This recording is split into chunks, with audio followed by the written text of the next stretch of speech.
Welcome back to another episode of Good Stories with Josh and Oscar. I am Josh Haynes, and this is my friend Oscar Mendoza. And before we get started, I want to introduce you to the man behind the camera who you probably won't see, but you do see his, well, they're not creepy hands at the beginning or at the end, but his hand in the writing. That is Caleb Ward. He is our audio video editor, and he does some great work for us.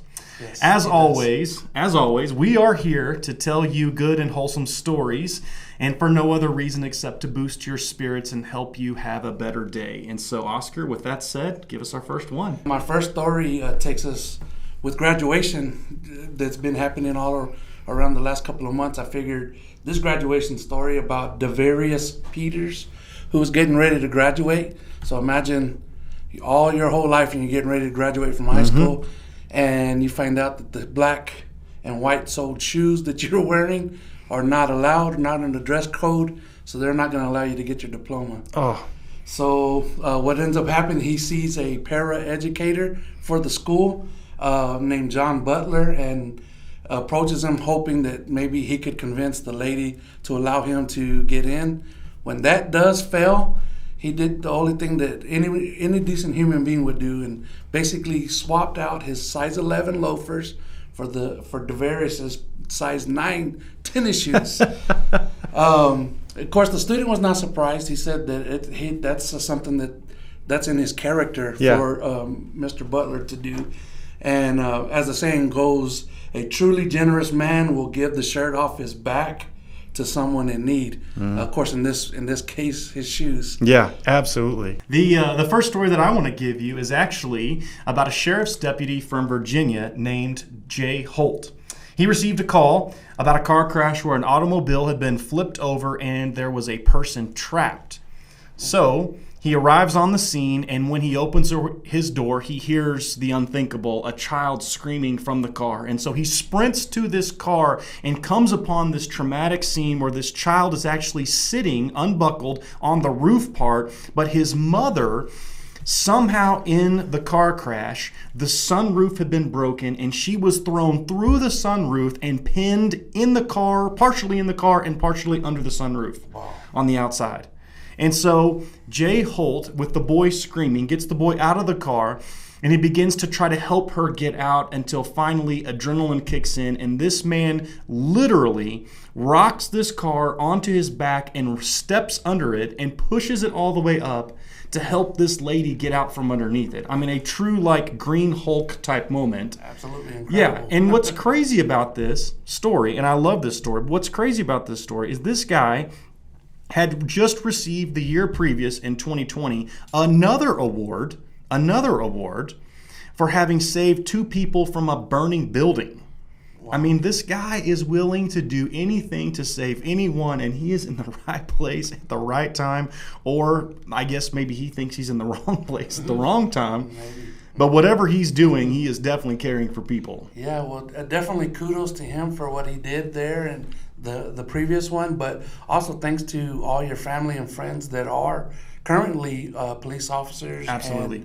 And do firefighting as well. Yeah. You know, it's a tough job, but, you know, someone's got to do it. Yeah, and definitely went above and beyond. Yeah, I like it. What's your next one? So the next story is basically just a reminder that sometimes that we tend to be the person that holds ourselves back for whatever reason that may be. But this story is called The Elephant Rope. And what it talks about is a man that is passing by, and he's kind of confused because he notices these elephants that are tied to a rope. And he thinks to himself that he knows that those elephants could at any time bust those ropes and get away. So he asked one of the trainers as to, you know, why they're not trying to escape. And basically the trainer says very simple, that as baby elephants, that they're tied to the exact same rope that they were tied to at the moment he saw them. And that as they're growing up, they stay with that same rope, and they're trained to believe that this rope is unbreakable. And so the guy is very amazed because he knows that they could break free at any time. And it just goes to show that sometimes we get trained, you know, we think, oh, we come from a certain background or circumstance, and that's what we are. and that's all we can do, and that's absolutely not true. Yeah. And especially it's a good reminder, especially as I mentioned to you earlier today, that Yeah. sometimes you get so caught up in trying to do the right thing and try to be perfect, and it doesn't always work that way, and you think that you're holding things back. And so essentially we could break that rope. Yeah, I like it. I want to tell you the last story here. This is one about an 80-year-old man who recently walked into what he called a beauty shop. And when he was asked by the ladies who were working in the shop, what are you here for? What do you need? He said, I need to learn how to use a curling wand, and I need to learn how to do makeup. And they all kind of smirked, maybe laughed a little bit, and kind of asked him why. And he said, well, my wife of 50 plus years has been basically losing her eyesight over the last little while, and she's been burning herself as she's been trying to do her own hair. And so I need to learn how to do this so I can take care of her. And so these ladies bring him in, and they get to work, and they begin teaching him the skills on how to take care of his wife. It is one of the most just heartwarming stories. He began to pull out pictures of his wife and say, these are some of the best pictures of her. Isn't she beautiful? Isn't she lovely? Teach me how to make her look like this again. And so that's what they did. After all of this time and getting a chance to really work on this, he told him he needed one more skill, and he needed to learn how to do mascara, because that was one of the ones he was most worried about, making certain he could pull that one off. And so they taught him how to do that one. And then after a period of time, he decided he was going to bring his wife back to meet all the ladies who had taught him how to do her hair and her makeup.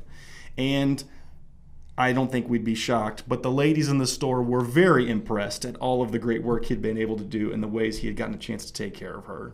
That's fantastic. Yeah. It's an awesome story. I love that story of love and what it looks like for commitment for all of those years. And I think in a lot of ways, kind of to wrap up our episode today, it's pretty simple. Like, who are the loved ones in your life, and what wouldn't you do to take care of them? Absolutely. I mean, you think about that tomorrow's never promised, and being able to spend that time with your family and friends, and go that extra mile in your spare time, go do good things for other people. Yeah, I like it. This has been episode 3 of Good Stories with Josh and Oscar, and we want to thank you for watching. Thank you.